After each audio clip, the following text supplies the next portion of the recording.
बिस्मिल्लाहिर्रहमानिर्रहीम। अस्सलाम वालेकुम नाजरीन, लाइव डॉक्टर शाहिद मसूद के साथ मैं हूं नाला अली। नाजरीन, वज़ीर आज़म इमरान खान साहब ने आज जलसे आम से खिताब करते हुए कहा कि जो नाराज़ अराकीन गलती कर बैठे हैं वो वापस आ जाए, माफ़ कर दूंगा। दूसरी जानिब वज़ीर आज़म इमरान खान साहब के खिलाफ तहरीक अदम एतमाद के लिए 25 मार्च को कौमी असम्बली इजलास तलब कर लिया गया है, जबकि अपोजिशन की जानिब से OIC कॉन्फ्रेंस पर असरअंदाज न होने का ऐलान किया गया। इस समेत दिन भर जो अहम मौज़ूआत रहे उन पर बात करेंगे। हमारे साथ स्टूडियो में मौजूद हैं डॉक्टर शाहिद मसूद। अस्सलाम वालेकुम डॉक्टर साहब। वालेकुम जी, आपको सर, वज़ीर आज़म साहब ने आज एक मरतबा फिर जारहाना खिताब किया, कहा कि अवाम का पैसा देकर हुकूमत बचाने से बेहतर है कि हुकूमत चली जाए। तो क्या आप समझते हैं कि उनकी तकरीर से ये एक इम्प्रेशन जा रहा है कि हुकूमत रहे या जाए, वो जो उनके सियासी उसूल हैं उस पर कॉम्प्रोमाइज़ नहीं करेंगे? दो तीन बातें ऐसी हुई हैं जो वज़ीर आज़म साहब की तरफ से कही गई। एक तो देखें, जो शेख रशीद साहब ने कल एक तकरीर की थी, उसमें उन्होंने कहा था कि आप एक लीडर हैं और वज़ारत उज़्मा आपके लिए बहुत छोटी सी चीज़ है, आप एक बड़े लीडर हैं। जी सर। अच्छा, वज़ीर आज़म साहब ने भी कहा कि जो है वो अगर हुकूमत जाती है तो जाए, मैं तो कम्प्रोमाइज़ नहीं करूँगा, इस तरह की बात सर उन्होंने की। बिल्कुल। फैसलाबाद में डॉक्टर शहबाज गिल साहब ने आज एक उनका बड़ा मजमा से उन्होंने खिताब किया है। राजा रियाज साहब और एक और जो हैं मुनर्रिफ रुकन, उनका नाम मेरे जहन में नहीं आ रहा, तो उनके बारे में वो बात कर रहे थे। लेकिन उन्होंने ये कहा कि बहुत आसान है इमरान खान के लिए कि इन लोगों से हाथ मिला ले, लेकिन वो हाथ नहीं मिलाएगा, असूलों पे कॉम्प्रोमाइज़ नहीं करेगा, चाहे हुकूमत। और ये भी उन्होंने कहा, मैंने तकरीर की, ज़ाहिर हमारे पास रिकॉर्डिंग्स भी हैं और रिकॉर्डिंग की ज़रूरत नहीं, उन्होंने बात खुल के की। उन्होंने कहा कि इमरान खान 2/3 मेजॉरिटी के साथ आ रहा है, ठीक है। तो लेकिन साथ ये भी है कि वो 5 साल पूरे करेंगे अपने, लेकिन साथ साथ मुझे लगता है कि वो दोनों चीज़ें हैं कि अगर तो ये लोग वापस आ जाते हैं जिनको इमरान खान साहब ने कहा है कि वापस आ जाएं और इनको माफ़ कर दिया जाएगा। उन्होंने कहा मैं बाप की तरह जी हूँ, सर इनको माफ़ बिल्कुल। कर दूंगा, और ये आ जाते हैं तो आ जाते हैं, नहीं अगर आते तो भी मैं आपको एक बात बताऊं, ये मामला तसादुम की तरफ जा रहा है। और तसादुम जो है वो सिर्फ इस्लामाबाद तक, अल्लाह ना करे कैसा हो, लेकिन तसादुम ये पूरे मुल्क तक फैल सकता है। और उसकी वजह यह है कि जो यानी अब अगर कल इजलास नहीं हो रहा, जो पीपल्स पार्टी और पीडीएम का आज रात को बड़ा एक अहम, पीडीएम कहें या उसको मुख्तलिफ रहनुमाओं का कहें, उसमें जो है वो अख्तर मेंगल साहब की तरफ से शायद शायद ही है। मौलाना फजलुर रहमान साहब भी गालिबन जा रहे हैं, जरदारी जी साहब सर। भी जा रहे हैं, शहबाज शरीफ साहब भी जा रहे हैं सारी, और मरीम नवाज साहबा जो है वो उनकी सुबह जो है वो अदालत में पेशी है, तो वो शायद उसके बाद कोई खिताब वगैरह करें या कोई प्रेस कॉन्फ्रेंस करें। लेकिन मैं जो बात कह रहा हूँ ना कि मुल्क तसादुम की तरफ जाता नजर आ रहा है, उसकी चंद बातें ऐसी हैं जिनकी वजह से बदकिस्मती के साथ ये मामला जो है ये देखें। एक तो ये है कि कल इजलास नहीं अगर होता तो अपोजिशन कह रही है कि आर्टिकल 6 के मुर्तकिब होंगे स्पीकर, और हम बार बार खत लिख रहे हैं, बार बार हम कह रहे हैं अच्छा, कल अगर नहीं होता और 25 को होता है, तो होना तो है ना, 25 को तो बुला लिया इजलास, वो जो उसका नोटिफिकेशन है, तो उस दिन जो है वो अब 25 का जो दिन होगा उस दिन क्या हो रहा होगा। ओआईसी का इजलास तो खत्म हो गया, 25 का वो दिन होगा जब मौलाना फजलुर रहमान साहब ने कहा कि जोहर के बाद सारे काफिले निकलें और इस्लामाबाद पहुंच जाएं शाम तक, ठीक है। या उन्होंने हाँ 25 तारीख तक, 25 तारीख की शाम को दाखिल होने शुरू हो जाए इस्लामाबाद में, उससे पहले दाखिल ना हो। अब 25 को ही कौमी असम्बली का इजलास है, और उस कौमी असम्बली के इजलास में अपोजिशन जो है वो वहां से उनका जो जहन और कल जो बात उन्होंने की थी, जो कि फिर ओआईसी के बाद बिलावल भुट्टो साहब ने कहा कि ओआईसी के बाद अब होगा ये मामला के धरना और बाकी, उसमें अब उन्होंने आर्टिकल 6 ऐड कर दिए कि आर्टिकल 6 के मुर्तकिब हो गए हैं और इसमें हम अदालत की तरफ जाएंगे। और तो अब इशू ये है कि वो अगर 25 तारीख को असेंबली का इजलास, एक तो असेंबली का इजलास सेशन हो रहा है, साथ ही ये तमाम के तमाम जो जुलूस हैं और जो लोग हैं ये अपनी जगहों से चढ़ के इस्लामाबाद की तरफ आ रहे हैं। दरमियान में ये हुआ है कि एक अदारा जो है मुल्क का, वो मैं इसको ये तो नहीं कहूँगा कि वो कंपल्सिव इंटरवेंशन हुई है, लेकिन शायद कंपल्सिव इंटरवेंशन ही एक लफ्ज़ में इस्तेमाल करता रहूँ नाज़िम, क्योंकि खून खराबे का ख़तरा बहुत ज़्यादा बढ़ गया था और अभी भी है। तो सुप्रीम कोर्ट ऑफ पाकिस्तान ने इस इशू को टेकअप किया कि ये सिंध हाउस पे क्या हुआ है हंगामा, इसकी तफसीलात, और साथ ही इंतज़ामिया को कहा कि आप ये देखें, रिपोर्ट पेश करें, वो रोज़ाना की बुनियाद पे सुनेंगे और डायरेक्शन देंगे। उन्होंने कहा जो भी कुछ होगा वो आइन और कानून के तहत होगा जी। और पार्लियामेंट का मसला पार्लियामेंट में सियासतदान हल करेंगे, लेकिन ये लॉ एंड ऑर्डर के इश्यूज जो हैं इसके ऊपर ये हमें बताएं कि कैसे लॉ एंड ऑर्डर का इशू, तो रिपोर्ट पेश करे, वजारत दाखिला भी करे, पार्टीज को भी नोटिस हो गए हैं ये भी। तो सुप्रीम कोर्ट ऑफ पाकिस्तान ने एक बड़ा अदारा मुल्क का सबसे जो है वो उसने सुप्रीम कोर्ट ऑफ पाकिस्तान और चीफ जस्टिस अपने खुद, सुमोटो नहीं है, ऑलरेडी एक पिटीशन चल रही थी, उन्होंने वजाहत भी की कि सुमोटो नहीं है, एक ऑलरेडी पिटीशन है मौजूद है और उसी को सबको उन्होंने जोड़ दिया गालिबन दरख्वास्तों को। लेकिन एक ऐसा है कि जो भी गड़बड़ होगी तो फौरन ही सुप्रीम कोर्ट ऑफ पाकिस्तान एक दिन डायरेक्शन देगी गालिबन, उस पर अगले दिन पूछेगी कि क्या हुआ, फिर अगले दिन रोजाना की बुनियाद पर सुप्रीम कोर्ट ऑफ पाकिस्तान की तरफ सब लोग देख रहे हैं कि सुप्रीम कोर्ट ऑफ पाकिस्तान क्या की तरफ से क्या डायरेक्शंस आती हैं। और आइन और कानून, उन्होंने कहा है कि आइन और कानून के तहत ये सारा प्रोसेस अपनाया जाए। अदम एतमाद का जो भी इशू है ये आइन और कानून, अब आइन और कानून की जो फाइनल इंटरप्रिटेशन है वो सुप्रीम कोर्ट ऑफ पाकिस्तान ही करती है, इसीलिए वो एक सदारती ऑर्डिनेंस भी जा रहा है वहां पे, या ऑर्डिनेंस कहा जाए या ये कि उनसे पूछा जा रहा है कि ये जो नाहलियत है ये क्या है, और वो जो हुकूमत ने तैयार की है रेफरेंस वो भी जा रहा है सुप्रीम कोर्ट में, कल उसकी तो तैयार हो गया आज। तो ये सारी की सारी मुझे लगता है चीजें आपस में सुप्रीम कोर्ट हो सकता है इनको एक साथ ही सुने, क्योंकि हर चीज एक दूसरे से वाबस्ता है, तो हो सकता है वो सब को एक साथ जोड़ के सुप्रीम कोर्ट जो है वो आगे मामला चलाए। लेकिन सुप्रीम कोर्ट ऑफ पाकिस्तान जो है और हाई कोर्ट सुप्रीम कोर्ट जो है वो फैसला तो उन्होंने करना है, लेकिन वो मैंने ये बात पूछी कुछ लोगों से पीडीएम के, मैंने कहा जी सुप्रीम कोर्ट ऑफ पाकिस्तान जो है वो ये भी तो कह सकती है कि आपका जो है वो मतलब आप इस्लामाबाद की तरफ ना आए ये सारा अपने जुलूस वगैरह लेके। तो दो बातें उनकी तरफ से हुई। ऑपोजिशन का मैं आपको बता रहा हूं कि क्या इसमें नुकसान, वो कहते हैं कि जी पहली बात तो ये है कि हमने ये ऐलान तो 3 महीने पहले किया था, जब हम पे काफी मजाक हमारा उड़ा था कि 23 मार्च पे ले गए हैं और क्या है और होगा नहीं, हमने तो पहले किया था, हुकूमत ने अभी जी हमने तो अभी किया है। और दूसरी बात वो ये कहते हैं कि 2014 में सुप्रीम कोर्ट ऑफ पाकिस्तान जो है उन्होंने अदालतों ने इजाज़त दी थी कि जलसे और जुलूस हो सकते हैं और उनको उसमें कवानीन तय कर लें इंतज़ामिया और उनके साथ जो है वो लेकिन फिर आप याद करें 2000, तो उन्होंने कहा कि उनको अगर इजाज़त दे दी थी तो हमें कैसे मना कर सकते हैं, ठीक है, आज़ादी इजहार के। और उस जमाने में आपको याद होगा कि चौधरी निसार साहब थे और जब 2014 का धरना आ रहा था तो सुप्रीम कोर्ट ऑफ पाकिस्तान ने पॉलिटिकल इशू था तो उसमें उन्होंने कहा था कि लॉ एंड ऑर्डर को हम देखेंगे, और फिर लॉ एंड ऑर्डर के ऊपर भी फिर मसला हो गया था खराब, ठीक है ना। लेकिन ये है कि वो सुप्रीम कोर्ट ऑफ पाकिस्तान सियासी मामला से अपने आप को दूर रखने की कोशिश कर रही है, मुकम्मल तौर पर पार्लियामेंट की तरफ भेज रही है इश्यूज को, लेकिन लॉ एंड ऑर्डर को वो देख रहे हैं।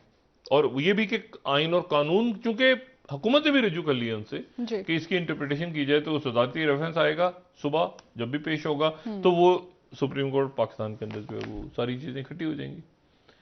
इसी दौरान जो अंसारुल इस्लाम, मौलाना फजलुर रहमान साहब के कारकुनान और मरीम नवाज साहिबा पंजाब से, हमजा शहबाज, मुख्तलिफ इलाकों से मुल्क के जो हैं वो मतलब ऑलरेडी तैयारियां शुरू हो चुकी हैं और इस्लामाबाद जो है वो बड़ी तादाद में, मतलब है कि ये हजारों से तो ज्यादा ही होंगे लोग अभी तक जो तवक्को की जा रही है। अगर क्योंकि दोनों तरफ के लोग अगर आ रहे हैं तो फिर वो हजारों लोगों को कैसे अलग किया जाएगा, लाखों अगर हम कहें तो लाखों तो चलें ज्यादा, लेकिन हजारों में भी रखें तो हजारों की तादाद में एक दूसरे के खिलाफ, तो यहां पर एक बड़ा अजब सा और इसके असरात फिर ग्रास रूट लेवल पे होंगे जो कि हमें नजर आने शुरू हो गए। देखें क़यादत अगर किसी भी पार्टी की कोई बात करती है ना, और वो तल्ख बात करती है, तो वो उसके असरात फिर नीचे तक जाते हैं। शेख रशीद साहब ने भी ये बात की थी डॉक्टर साहब शेख रशीद साहब कि गली मोहल्लों खुद तक भी ये लड़ाई गली जाएगी। मोहल्ले तक चले जाते हैं ना। शेख साहब को पता है अच्छी तरह, जी। वो खुद अवामी आदमी है। तो वो उन्होंने भी, वो भी आज जो है वो एक दिन, अच्छा मसला ये कि एक दिन वो ज़रा धीमी सी उनकी ज़बान होती लहजे है, में तो बात करते हैं। यानी वो लबो लहजा धीमा होता है, तो हम उधर राना सलालो साहब कहते हैं आज तो शेख रशीद ठुस हो गया, आज में दमखम ही नहीं रहा, आज क्या हो गया इसको। तो शेख रशीद साहब दोबारा अपने लहजे में आते हैं, दोबारा अपने लहजे में आते हैं, तो अच्छा फिर उधर से ज़रा लहजा कम होता है, तो यहाँ से कहते हैं कि जी वो लेट गए, गिर गए, बूटों पे पड़, इस तरह के अल्फाज इस्तेमाल हो रहे हैं। ये हो गया, पैरों में गिर गए, ये माफी तलाफी, देखो जी ठुस हो गए। और फिर तो ये अजीब सा एक ऐसी जगह पे पहुंच गए हैं कि जहां वो लबो लहजा ही अगर थोड़ा सा नरम रखते हैं ना, तो उसके नतीजे में दूसरी तरफ से बात हुई, देखा।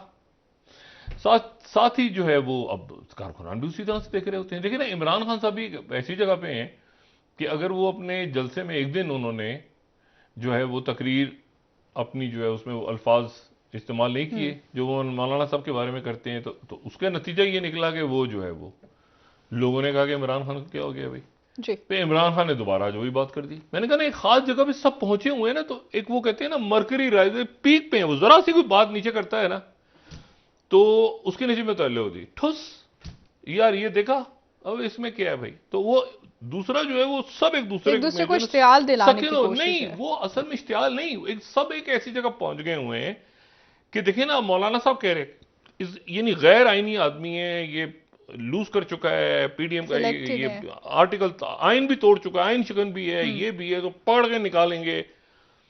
वो कह चुके हैं कि मैं जो यहां से जो जाएगा पार्लियामेंट के अंदर वो हमारे जुलूस में से गुजर के जाएगा, ये हुकूमत का बयान है। तो अब यहां पर अभी तक तो मुझे कोई इनमें आपस में कोई ऐसी नजर नहीं आ रहा कि कोई अच्छा, ऊपर से चौधरी शहबाज साहब ने कहा कि बीच में कोई दरमियान में कोई मर गया या मरवा दिया गया तो फिर क्या होगा। तो इसमें सुप्रीम कोर्ट ऑफ पाकिस्तान जो है वो मेरे ख्याल से एक बड़ी अहमियत अख्तियार कर गई है कि वहां पर जो समाअत कल होगी वो क्या डायरेक्शंस देते हैं, कि रिपोर्ट्स पेश होंगी उनके सामने, पार्टियों से उन्होंने रिपोर्ट्स मांगी हैं, उन्होंने इंतजामिया से मांगी, उन्हें सबको नोटिस, वजारत दाखिला को भी कर दी है उन्होंने इस्लामाबाद की एडमिनिस्ट्रेशन को भी की है, पुलिस को भी कर दी, सबको कि आप रिपोर्ट्स दें कि लॉ एंड ऑर्डर को कैसे आपने उस दिन क्या हुआ और आगे कैसे, रोज की बुनियाद पे। तो लेकिन मसला यह है कि वो सियासी मामला से अपने आप को अलग कर रहे हैं। उन्होंने ये बात 2-3 दफा सुप्रीम कोर्ट ने कही कि एक तो जो सियासी मामला है वो वहां पे करें, हाँ अगर कोई आईनी नुक्ता जिसपे वहां पे उबहाम है, जैसे ये नाहलियत वाला मसला, तो उसके ऊपर हुकूमत सुप्रीम कोर्ट से रजू करेगी, लेकिन ये अल्टीमेटली एक ही हो जाएगा सारा। ठीक है। अच्छा, ओआईसी का इजलास कल है, और सॉरी 22 तारीख को है, और अल्लाह ताला उसे कामयाब करे। और ये आज उनकी तरफ से उसका जो है ये एजेंडा आया है, अगर हमारे पास स्लाइड हो, ऑर्गेनाइजेशन ऑफ इस्लामिक कॉपरेशन की तरफ से, और उसमें जो है ये दूसरा जो वज़राए ख़ारजा का इजलास है ये हो रहा है, ये उनकी वेबसाइट पे आज आया है, और ये दूसरा है, इससे पहले दिसंबर में हो चुका है। और अफ़गानिस्तान के अंदर जो हालात हैं, जिसमें अफ़गानिस्तान के लोग उनको ज़रूरत है पूरी दुनिया से कि दुनिया उनको उनकी इमदाद करे, कोई इंक्लूसिव गवर्नमेंट या जो भी हैं तहफ़्फ़ुज़ात दुनिया के, उसको एक तरफ रख के, लेकिन वहां पर जो एक ह्यूमैनिटेरियन क्राइसिस अफगानिस्तान में पैदा है, अब बहुत अच्छा, वो इतना मतलब लोग जैसे तैसे ही अफगानिस्तान के जो लोग हैं ना, बड़े है तगड़ी कौम है। मतलब आप देखें वहां पर एक था कि खुदा न खास्ता खाना जंगी हो जाएगी, ऐसा नहीं, वो जैसे तैसे करके अच्छा बुरा आगे बच्चियों के स्कूल भी खुलेंगे, हॉस्पिटल खुलेंगे, दुनिया आएगी। जाहिर है कि उन्होंने भी एक उसको एक मॉडर्न रियासत, मतलब मॉडर्न रियासत से मतलब मेरा ये बिल्कुल नहीं है कि कोई मॉडर्न से, मैं कह रहा हूँ जैसे जदीद दुनिया के लिहाज से एक रियासत बना गया तो मुल्क आगे चलेगा उनका, और चलेगा इंशाल्लाह। तो वो, लेकिन ये कि वो उसमें अब ये दूसरा उनका अफगानिस्तान का इजलास पाकिस्तान में हो रहा है। इससे पहले जो इजलास हुआ था, ये इसमें इन्होंने ओआईसी की जो प्रेस रिलीज है जिसको मैंने भी दिखाया था, उन्होंने इसमें ये वजाहत की है कि इससे पहले जो था वो अगस्त 2021 में जो हालात पैदा हुए थे, तो फिर 19 दिसंबर को ओआईसी के वज़राए ख़ारिजा का एक इजलास इस्लामाबाद में हुआ था, और दूसरा जो उसका फॉलोअप इजलास है वो कल होगा। इसमें इस्लामिक डेवलपमेंट बैंक भी होगी, ह्यूमैनिटेरियन एड पे बात होगी, और मुख्तलिफ इसमें जो वज़रा हैं वो शरीक होंगे। कुछ मुल्कों के वज़राए ख़ारिजा आ रहे हैं, कुछ मुल्कों से जो है वो सेक्रेटरी ख़ारिजा आ रहे हैं, लेकिन हाई लेवल पे नुमाइंदगी है सारे ही ममालिक की। तो अफ़गानिस्तान का के लिए बहुत इंपॉर्टेंट है कि अफ़गानिस्तान के इश्यूज़ को हम भूलें ना दुनिया, क्योंकि हम भूल गए हैं यमन को, हम भूल गए, दुनिया भूल गई है, सब भूल गए, यमन को, शाम को, इराक को, लिबनान में क्या बना।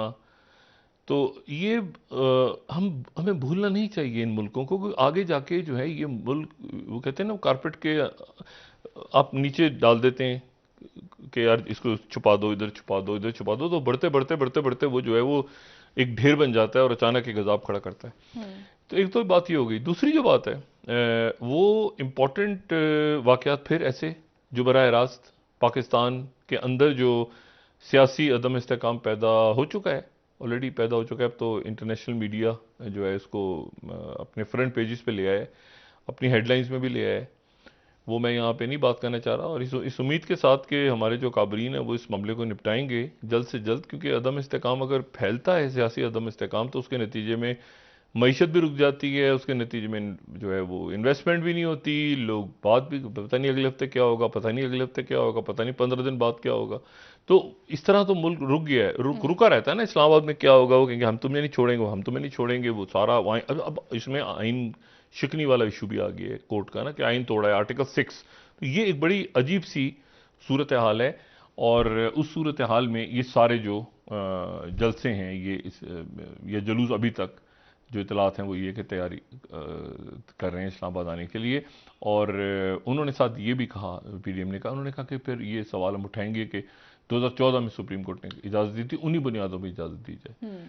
तो आज़ादी ये राय के हवाले से और बाकी हवाले से जो है वो इसमें सुप्रीम कोर्ट बार भी उम्मीद करते हैं और दुआ करते हैं अल्लाह से कि यहाँ पर अदम इस्तेकाम ना पैदा हो और ये मामलात अफाम व तफहीम से हल हो जाएं, जो कि बज़ाहिर होते नजर नहीं आ रहे। मैंने आपसे कहा ना कि वो एक तरफ एक बात करती है, दूसरी तरफ से ये बात हो जाती है, इधर से एक बात होती है तो अब मुझे लगता है कि जो भी कुछ होगा वो मतलब है कि अंदर ईवानों में भी हो रहा होगा, बाहर भी हो रहा होगा, और अदालत में भी हो रहा होगा। वो असल होगा जो कि आइन और कानून के तहत अदालत पे डायरेक्शन देगी। ठीक है डॉक्टर साहब, यहाँ पे क्या इस बात में सवालात उठ रहे हैं कि वज़ीर आज़म साहब को ना सिर्फ आइनी चैलेंजेस हैं, सियासी भी हैं, ऑपोजिशन की जानिब से, और क्या आप अवामी चैलेंजेस भी वज़ीर आज़म साहब को नहीं, सारे मुल्क को ही है ना। वज़ीर आज़म साहब जो हैं, वज़ीर आज़म साहब का एक इंडिविजुअल इशू तो नहीं है, देखिए ना, पूरे मुल्क को ही माशी चैलेंज हो गई है इस वक्त। पूरे मुल्क को ही जो है वो ये कॉन्स्टिट्यूशनल क्राइसिस अगर पैदा हो जाए तो एक ग्रिड लॉक की कैफियत तो पूरे मुल्क में है ना। मतलब रियासत ब्यूरोक्रेट्स को नहीं पता फाइल साइन करें नहीं करें, हम कौन सा ऑर्डर करें। वो कह रहे हैं कि जो अब ऑर्डर होगा वो गैर कानूनी होगा। वज़ीर आज़म अक्सरियत खो गए हैं, अक्सरियत अगर होती तो फिर वापस वो क्यों बुलाते। वो उन्होंने एक नुक्ता उठाया अपोजिशन ने, तो ये जितने ऑर्डर्स होंगे वो गैर कानूनी होंगे। वो जो आजम खान साहब हैं वो गालिबन मतलब वो ब्यूरोक्रेसी, देखें ये ब्यूरोक्रेसी जो है ना, ये ब्यूरोक्रेसी बड़ी मोहतात अंदाज में खेलती है। मतलब ऐसे मौकों पे उनको पता होता है कि आगे जाके हमें मतलब कोई बचाएगा नहीं। तो हमने जो है ना इस वक्त क्या साइन करना है, क्या ऑर्डर करना है, क्या ट्रांसफर पोस्टिंग करनी है, ऐसा ना हो कि कल वो हमारे गले पड़ जाए सारी चीजें। का रुख देख के नहीं, रुख भी नहीं, रुख तो नहीं देख रहे होते, वो सिस्टम का हिस्सा है ना, वो समझ रहे होते हैं। वो खुद आपकी सिविलियन जो ब्यूरोक्रेसी वो एस्टेब्लिशमेंट का परमानेंट हिस्सा है, मतलब ज्यादा परमानेंट है। मतलब है कि जो आपकी मिलिट्री एस्टेब्लिशमेंट है उससे ज्यादा परमानेंट आपके जो है वो ब्यूरोक्रेसी है। ठीक है ना। मतलब एक आदमी अगर एक सर्विस में है, फॉरेन सर्विस में आया, तो वो फॉरेन सर्विस में साल साल। लेकिन कई दफा ऐसा होता है कि वो जो आपकी मिलिट्री एस्टेब्लिशमेंट है, जो मिलिट्री की साइड है, उसमें मुख्तलिफ कोर्स में इधर उधर आगे पीछे प्रमोशन मुख्तलिफ शहरों में इधर उधर वो होते रहते हैं। और कोई इंजीनियरिंग में चल जाता है, फिर आर्टिलरी में जाता है, फिर किसी का। यहाँ तो एक ही होता है ना कि जी ये इस ग्रुप के हैं तो उसी ग्रुप में वो प्रमोट होते जा रहे हैं, उनको सिस्टम पता होता है सारा का सारा। एक पुलिस में दाखिल हुआ है तो वो पुलिस में ही चलता रहेगा। आपको ख्याल था पुलिस से वो फॉरेन सर्विस में चला जाएगा? ऐसा तो नहीं है ना। तो जो एफआईए में गया वो एफआईए में प्रमोट होता जा रहा है, या पुलिस में आ गया वो या उधर जा रहा है। तो ये मसला ये है कि वो उनको सिस्टम को पता इल्म होता है। तो अब अच्छा, अब एक तो ये मसला, दूसरा जो इशू है इसके दरमियान, तो कॉन्स्टिट्यूशनल क्राइसिस और इकोनॉमिक क्राइसिस, ये पूरे मुल्क को, पूरे सारी रियासत आपके इस वक्त एक आतिश फिशा पे खड़ी है ना। और हम वो अक्सर मैं जुमला कहता हूँ, आतिश फिशा के दहाने पे हम पिकनिक बना रहे हैं, घास उगी हुई है, पिकनिक बना रहे हैं, हमें ये नहीं पता कि नीचे आतिश फिशा है। हम समझ रहे हैं यार ये तो पहाड़ की चोटी है, अब तो ये मरी में बैठे हैं, ठीक है ना, या मरगला हिल पे बैठे हुए हैं, चादर बिछा के खाना खा रहे हैं, ये नहीं पता कि नीचे वोल्केनो है। तो ये हमें सोचना चाहिए। और ये जो है ना, जो मैं कहता हूँ ना, भाग रहे हैं, लेकिन कहते हैं बड़ा सफ़र तय किया है, बहुत सफ़र तय किया है। ये वो सफ़र है जो वो कहते हैं ना, हमने बहुत हम अपना सफ़र करके आगे आ गए हैं। हम में से बहुत से लोग ऐसे हैं जो ज़िंदगी में सफ़र अपना कर रहे होते हैं ना, जॉगिंग मशीन वाला सफ़र होता है। एक सफ़र होता है जिसको आप कदम उठा के आगे निकलते हैं मंजिल की तरफ। एक वो होता है कि जॉगिंग मशीन पे आप खड़े होते हैं, अपनी जगह पे भाग रहे होते हैं और कह रहे होते हैं ओ मैंने 20 किलोमीटर किए हैं आज, देखो मैंने 5 मील कर लिए। तो आप अपनी जगह भाग रहे हैं और आप कह रहे हैं 5 मील मैंने कर लिए। तो हमारा सफर जो है ना, अपनी जगह पे ही खड़े हैं, रियाजा खड़ी है, हम बताते जा रहे हैं जी हम तरक्की कर गए, देखें जी 5 मील आगे निकल गए, हमने 5। अपनी जगह पे खड़े हैं। तो ये जॉगिंग मशीन वाली जॉगिंग जो होती है ना, इसमें और सड़क के सफर में, या सड़क पे आप जॉगिंग करें या रोड पे आप करें, कदम बढ़ाएं अपने आगे मंजिल की तरफ, उसमें और इसमें बड़ा फर्क है, ठीक है। तो हम बतौर कौम कभी कभी जो है ना, जॉगिंग मशीन के सफर को हम काउंट करने शुरू कर देते हैं जी, कि हमने आज जी इतना सफर तय कर लिया। अच्छा, और पता चलता है कि अपनी जगह खड़े हुए हैं। अच्छा, तो अब इसमें जो है, एक तो बात ये, दूसरी जो बात है, अहम बात, वो ये है कि खिते में इतने तेज वाकयात हो, इतने तेज, आपने हफ्ता, 10 दिन, 15 दिन, 20 दिन, महीने जाया कर दिए कि आप अभी तक ये समझ रहे हैं कि शायद जो है ना, वो मतलब है कि हम इस पूरे खित्ते के या दुनिया में जो वाकयात हैं उससे हम बच के निकल जाएंगे। आखिर में कहेंगे हमें तो पता ही नहीं था ये पाकिस्तान में ये हो रहा था। तो कहेंगे कि एक मिनट है, जो ये आपका इंटरनल मैटर था, आप ये बताएंगे पाकिस्तान की क्या पॉलिसी है, आपकी क्या पॉलिसी है चाइना के साथ, अमेरिका के साथ, अरब ममालिक के साथ, इंडो पैसिफिक में रशिया के साथ। अब इश्यूज है ना, दुनिया चल रही है ना आगे, वो आपकी वजह से तो भाई दुनिया तो नहीं खड़ी हुई ना जॉगिंग मशीन पे, दुनिया तो भाग रही है, आप जॉगिंग मशीन पे खड़े हुए हैं। तो दुनिया में जो वाकयात हो रहे हैं, देखें बाइडेन और शी जिनपिंग की कॉल फेल होना कोई मजाक बात नहीं है। 2 घंटे की कॉल जो है वो नाकाम हो गई और उसके बाद एक डेडलॉक।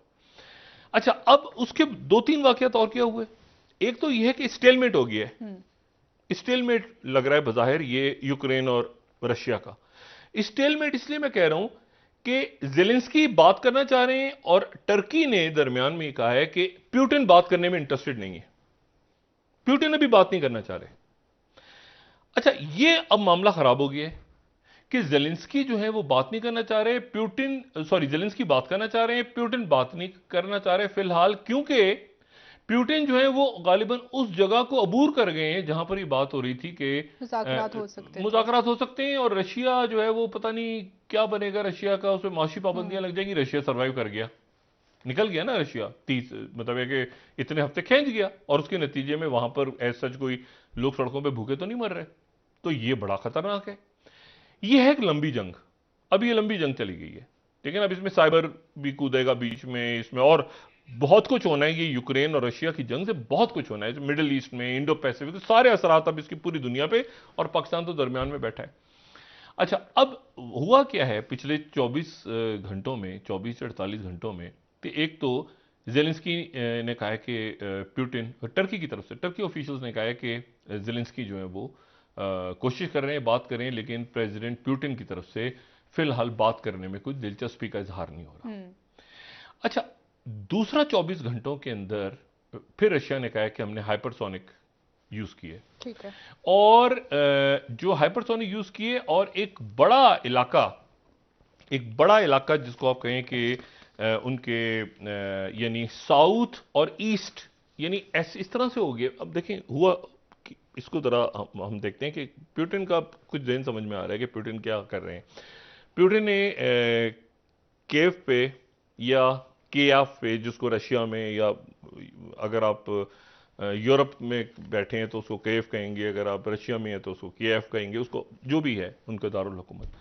लेकिन ये है कि उसको हम वहाँ पर उन्होंने वो एक 40 माइल्स का लंबा सा एक ट्रक खड़े किए और ये इंप्रेशन दिया कि यहाँ पर तो हम फंस गए, हम हार रहे हैं, हम आगे बढ़ नहीं पा रहे। और इस दौरान उन्होंने पूरे ईस्ट और जो साउथ का इलाका है, यानी वो इलाका जो बहरे अस्वद और कैस्पियन के साथ साथ सारा जो जो समुद्री इलाका है, उस पे प्यूटिन जो है हावी आते जा रहे हैं। प्यूटिन जो हैं कई जंगें जीत चुके हैं। ये बात हमें इस वक्त ध्यान में रखनी चाहिए कि वो कई जंगें ऐसी हैं जिसमें वो कूद के जीत चुके हैं। मिसाल के तौर पे जॉर्जिया। अच्छा, अब जॉर्जिया में जो उन्होंने किया 2008 में, उन्होंने क्या किया? जॉर्जिया ने वो कहा कि हम नेटो में जा रहे हैं, उन्होंने जॉर्जिया की जंग हुई, उसके नतीजे में जॉर्जिया तो अपनी जगह रहा, लेकिन दो नए मुल्क बन के आ गए सामने। ठीक है, अब केजिया और साउथ ओसेटा दो नए मुल्क बन गए जिन्हें दुनिया तो नहीं मानती, रशिया मानता है, और वहां पर रशिया मौजूद है। ठीक है, तो दो नए मुल्क पैदा हो गए। 2014 में जो जंग हुई ये क्रीमिया वाली, जिसमें क्रीमिया को तो रशिया का हिस्सा बन गया, फिर क्रीमिया को तो हिस्सा बना लिया ना वापस, तो क्रीमिया रशिया है। ठीक है, और प्रेसिडेंट पुतिन वहां जाते हैं, आराम करते हैं। लेकिन उसके साथ साथ ये हुआ कि जो मशरकी यूक्रेन था, जॉर्जिया की तरह मशरकी यूक्रेन में भी दो नए मुल्क बन गए। ठीक है, डोनेत्स्क और लुहांस्क जो है, जिनको रशिया ने तस्लीम कर लिए। यानी आप ये देखें कि पुतिन ने दो मुल्कों में से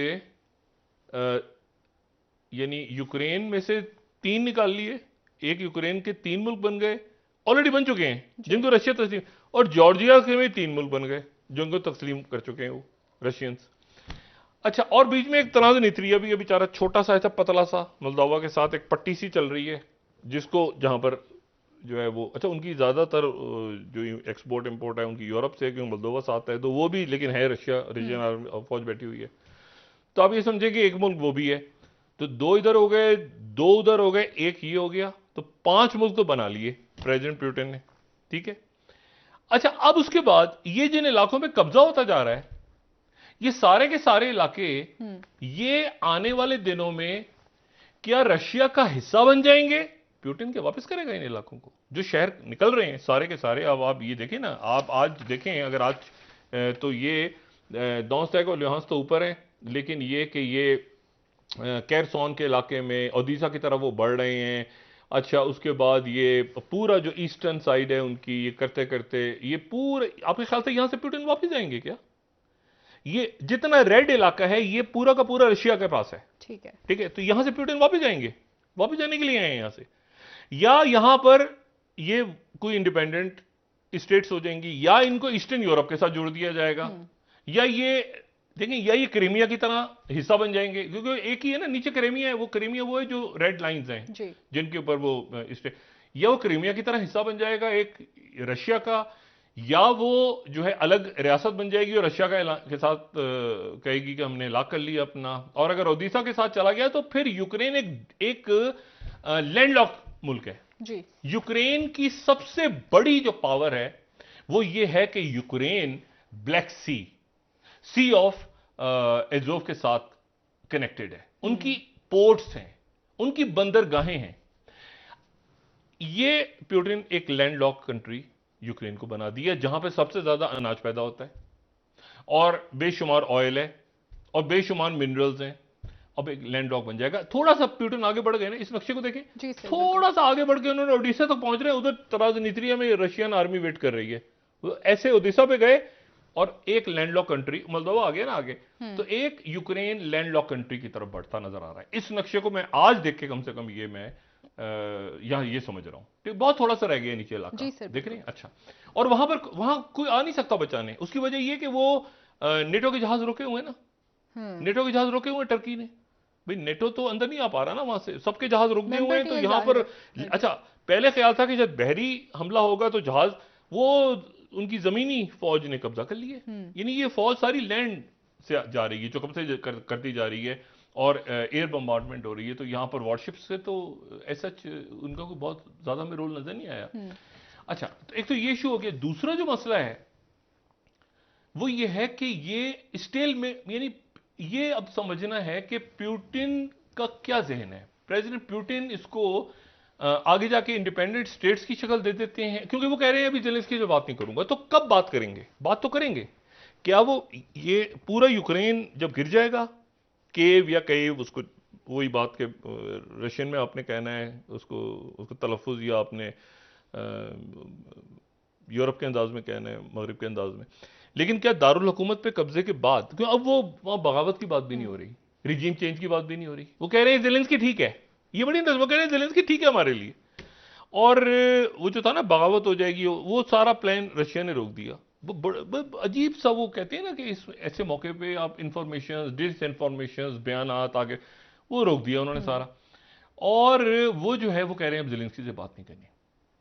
दो मुल्कों पर, पाकिस्तान पे तो आया ही हुआ है दबाव, माशी दबाव भी है, सफारती दबाव भी है, इंटरनल केओस आपका मुल्क इस वक्त अफोर्ड कर ही नहीं सकता।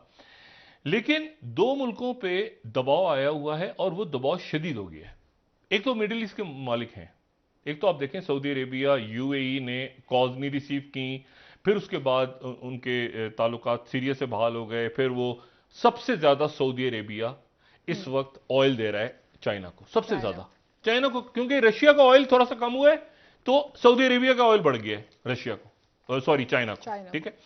फिर दूसरी जो बात है बड़ी इंपॉर्टेंट, वो ये है कि जो क्वाड है, क्वाड जो कि सुनामी आया था 2004 में, और सुनामी जब आया था तो सुनामी के बाद ये 15-16 मुल्कों को लपेटे में ले लिया था सुनामी ने, ये बहर हिंद में।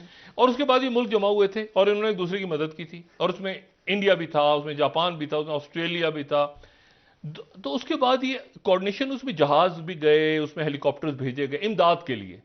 अमेरिका ने बाद में, डिक चेनी ने कहा कि ऐसा है कि हम भी इसका हिस्सा बनते हैं और क्यों ना इसको एक परमानेंट शक्ल दे दी जाए इंडो पैसिफिक के अंदर, चाइना के अगेंस्ट। वहां से क्वाड ने जन्म ले लिया। अच्छा, क्वाड रुक गया, ऑस्ट्रेलिया निकल गया, मालाबार एक्सरसाइजेज हुई वो।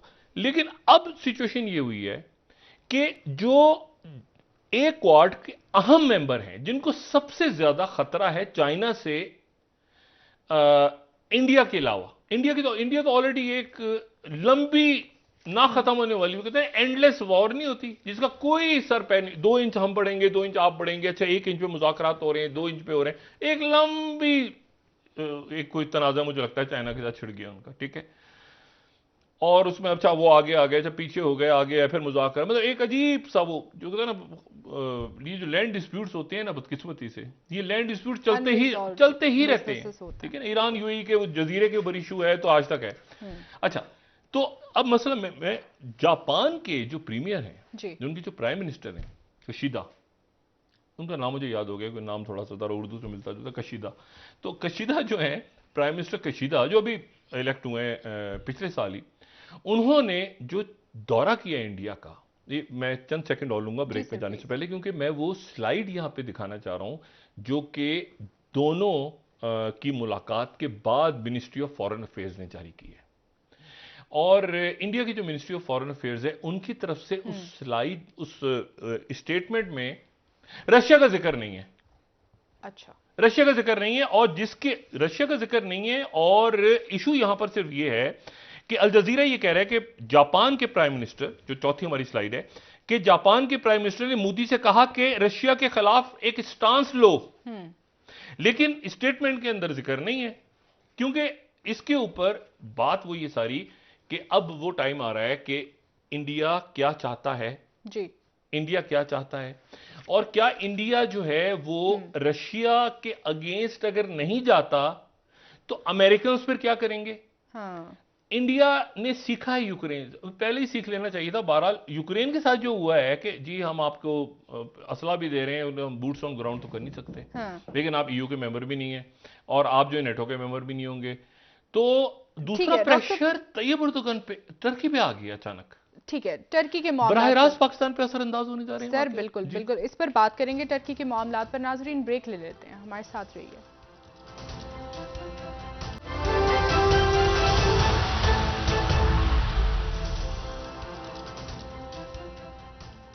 वेलकम बैक नाजरीन। जी डॉक्टर साहब, तुर्की के हवाले से बात कर रहे थे कि इस वक्त तुर्की का जो फैसला होगा वो पाकिस्तान पर भी असर रख सकता है और इसके असरात बहुत ज़्यादा होगा।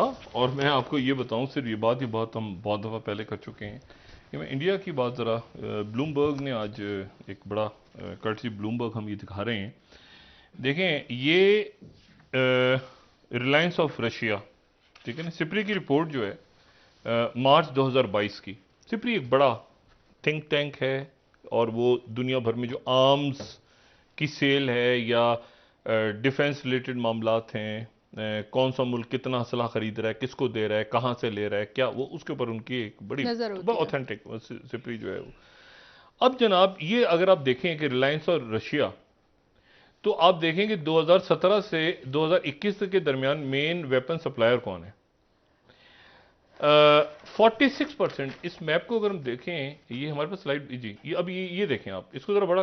अब मुझे बताएं, 46% रशिया से ले रहा है इंडिया असला, ठीक है, ठीक है। और उसके बाद दूसरे नंबर पे 27% फ्रांस से ले रहा है, 15% अदर से, और उसके बाद कहीं जाके अमेरिका से। अब मुझे बताएं कि उनका असला जो है वो 46% असला वहां पे। और अच्छा, असला खरीद नहीं लेते, असला खरीद के फिर उसकी मेंटेनेंस, फिर टेक्नोलॉजी, फिर उसको करना, फिर आगे मतलब पूरा सिस्टम ही ये बिल्कुल ऐसे ही है कि आप कहें कि जी मेरे पास जो है वो, मतलब एक सिस्टम है ना पूरा बना हुआ, तो उसी सिस्टम में आपने आगे चलना है।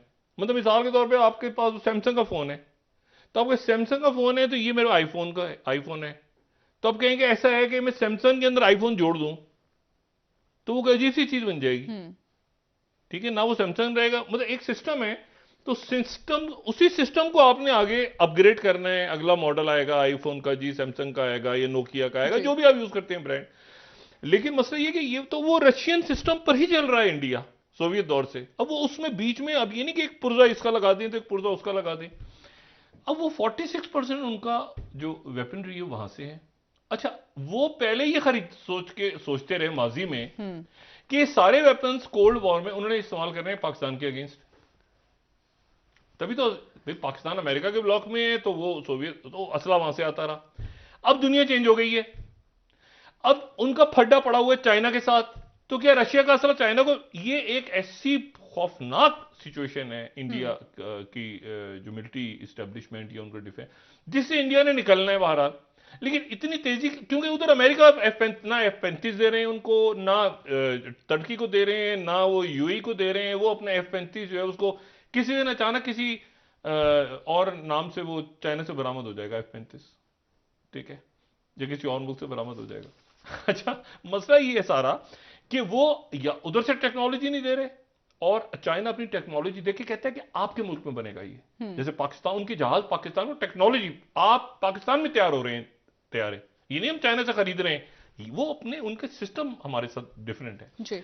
अच्छा, अब एनीवे, तो अब इंडिया फंसा हुआ बीच में कि ये असलहा, तो रशिया, वो जैपनीज आए वहां से, अब विक्टोरिया न्यूलैंड आ रही हैं, वो भी वही बात करेंगी आके।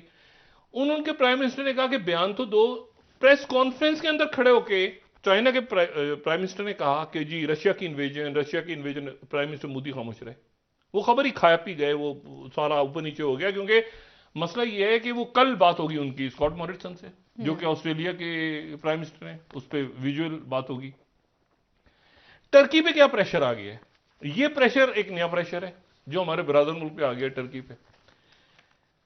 ये अमेरिका ने जो असला वसला दिया सारा, ये इसमें मुझे नहीं पता कि क्या इसमें चक्करबाजी हुई है, लेकिन कुछ चक्करबाजी हुई है, क्योंकि इसमें जो असलहा उन्होंने दिया यूक्रेन को, कि यूक्रेन की फौज उस असले से लड़ेगी रशिया के अगेंस्ट, ऐसे ही हुआ ना, बहुत असला दे दिया, पैसे भी दे दिए, इतने सारी मदद दे दी। लेकिन जो है वो सबसे ज्यादा अगर किसी चीज ने काम किया रशिया, ये अमेरिका और वेस्ट के मुताबिक, वो कहते हैं हमारे असले ने इतना काम नहीं किया जितना टर्की के ड्रोन्स ने और टर्की के वेपन ने किया, जो टर्की ने यूक्रेन को दिए थे। तो अब हम टर्की से रिक्वेस्ट करने जा रहे हैं कि जी वो जो रशियन मेड मिसाइल सिस्टम, यानी आपको पता है ना कि टर्की के ऊपर पाबंदी लगी थी कि उन्होंने S-400 ले लिए रशिया से। जी। अभी राइटर्स को कोट कर रहा हूं, स्टोरी बड़ी अजीब व गरीब है जी। राइटर्स ये कह रहे हैं कि यूएस सजेस्टेड, अभी चंद रोज पहले जब उनके डिप्लोमेट्स ने दौरा किया था, जो 14th हमारी न्यूज है, अमेरिका उनसे कह रहा है टर्की से कि जो आपने रशिया से लिया था वो अब यूक्रेन को दे दें। नेटो का मुल्क जो है, मतलब क्योंकि हमारे असले से ज्यादा जो रशिया का असला था वो उनके अगेंस्ट, यानी एक अजीब सी पोजीशन। और ये उस वक्त कह रहे हैं जब ब्रसल्स में नेटो का इजलास होने वाला है और प्रेसिडेंट उर्दगन चूंकि नेटो के मेंबर हैं टर्की, तो वहां पर वो जा रहे हैं और वहां पर प्रेसिडेंट बाइडेन भी आ रहे हैं। और प्रेसिडेंट बाइडेन ने या और वेस्ट ने कह दिए क्या बात है टर्की की, आपका असला तो क्या जबरदस्त असला, आप तो आपके ताल्लुकात भी अच्छे हैं और आपके अपने ड्रोन्स भी, और वो जो देखिए हमारा असला, हमारा जो वेपन्स थे उसने इतना काम नहीं किया, आप वो जो रशिया ने आपको दिया था ना, तो आप उनको दे दें तो फिर हम आपको। अब ये प्रेशर जो है ये तैयब उर्दोगन क्या इस पे करते हैं, ये तो आई डोंट नो, लेकिन ये खबर बहुत ही अजीब सी है, बहुत अजीब सी खबर है। और इसमें जो है एक 1 करोड़ हो गई ये तादाद, वो लोग जो बेघर हुए 1 करोड़, ठीक है। और यूनाइटेड नेशंस की रिपोर्ट आ जाइए कि 10 मिलियन 1 करोड़ लोग जो हैं वो बेघर हो गए हैं। और साथ ही जो आज टर्की के ही डेली सभा ने कहा है कि बशार अल असद की जो सीरिया पे जाहिर है उनका, सीरिया लीबिया काफ़ी जगहों पे रशिया के साथ इख्तलाफ हैं, तो उन्होंने खबर लगाई है, लेकिन इंपॉर्टेंट है कि ये टर्की के पेपर में है। उन्होंने कहा कि असद का जो सीरिया है वो Wagner provider machineries for Russia बन चुका है। अच्छा, तो अब ये वही बात जो पहले हम कह रहे थे ना कि फॉरेन फाइटर्स वहां पहुंचे होंगे और फॉरेन फाइटर्स वहां लड़ रहे हैं, और फॉरेन फाइटर्स का वहां पर होना जो है वो बड़ा मसला, ये सबके गले पड़ेंगे। फॉरेन फाइटर्स चाहे वो मिडल ईस्ट से जा रहे हो, चाहे वो किसी दूसरे मुल्क से आ रहे हो, लेकिन ये सबके गले इसलिए पड़ जाएंगे क्योंकि उसकी वजह ये कि वो देखें, अब टेलीग्राफ ने आज क्या लिखा है, वो कहते हैं 5 की development cruise missile hit base housing foreign mercenaries. ये टेलीग्राफ बरतानिया का अखबार, वो कह रहे हैं कि रशिया उन जगहों को निशाना बना रहा है जहां पे जो है वो फॉरेन मर्सेंडरीज हैं। हाँ। वो उन बेसिस को हिट कर रहा है और ये सारी इंफॉर्मेशन है। अब अच्छा, अब वो चूंकि इनसर्कल कर रहे हैं ना, तो आखिरी रास्ता गालिबन ये है मर्सेंडरीज का कि वो निकल जाए पोलैंड का जो रास्ता खुला है, क्योंकि अगर वो यहां बढ़ गए तो फिर ये इनसर्कल हो जाएगा सारा। और वो यहां पर इंफॉर्मेशन डिसइंफॉर्मेशन, वो चैनल्स बंद हो गए हैं, वो आपस के अंदर वो सिर्फ एक खास साइबर वर्ल्ड के अंदर ही ये लड़ाई हो रही है, बाकी तो वो जो ओपन सोर्सेज वो सारी बंद हो गई। ये नहीं पता चल रहा कि बहुत से मर्सिडीज वहां गए थे तो वो मारे गए हैं या उनको पकड़ लिए रशिया ने, और अगर पकड़ लिया है और वो आ जाते हैं और कहीं आके बात कर देते हैं मीडिया शीडिया पे, क्या जो ज़ेलेंस्की वो कह रहे हैं कि जी साथ साथ एक तो ये कि उनकी बातचीत ही खत्म कर दी, वो पुतिन कह रहे हैं मैं बातचीत करने में इंटरेस्टेड नहीं हूं।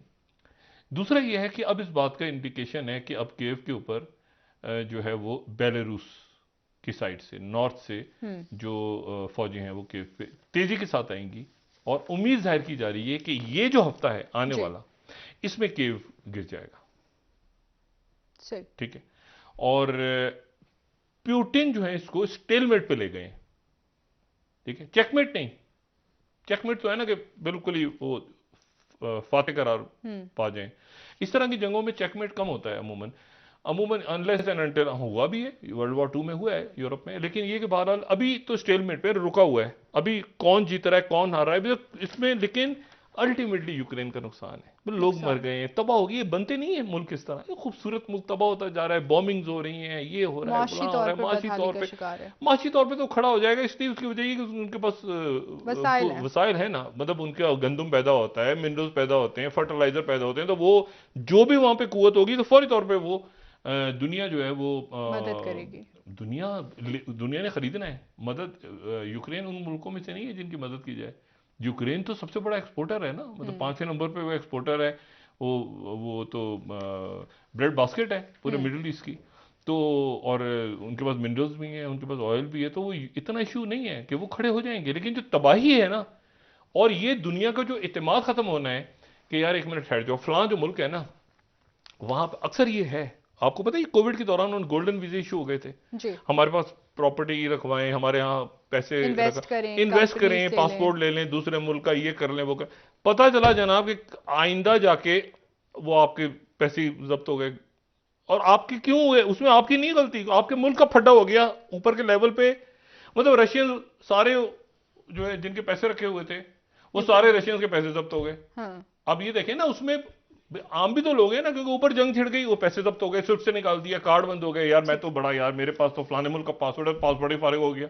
यार मेरे वो तो फलाने मुल्क के अंदर जो है ना वो बता फारिग हो गया सारा। तो इसलिए लोगों का मजमूई जो इत्मीनाद है ना इस इंटरनेशनल सिस्टम पे, क्या ऐसा भी हो सकता है? क्या ऐसा भी हो सकता है कि यार बहुत सारे यार अनप्रिडिक्टेबल यार मेरे मामलात बाहर हमने है इस ना, एक बस साल में पैसे देखे रखे हैं। हुए हैं ना बाहर, मेरा बैंक अकाउंट है वहां मेरे पैसे पड़े हुए हैं। और ये मैं वो नहीं चोरों चकारियों की बात नहीं कर, आम लोग भी तो बहुत सारे ऐसे हैं ना बहुत शुक्रिया कि जी डॉक्टर मेरे फलाने मुल्क में मैंने घर लिया, इन्वेस्टमेंट की है, पता चला वो फारिग हो गया अचानक, साहब। बहुत शुक्रिया डॉक्टर साहब। नाजरीन, प्रोग्राम का जब्त हो वक्त गया। खत्म हुआ। कल इंशाल्लाह दोबारा आपसे मुलाकात होगी। मुझे नाला अली को इजाजत दीजिए। अल्लाह हाफ़िज़ जी डॉक्टर। अपना दोस्तों, रिश्तेदारों, फिर दोनों के लोगों का सब ख्याल रखिएगा। अल्लाह हाफ़िज़।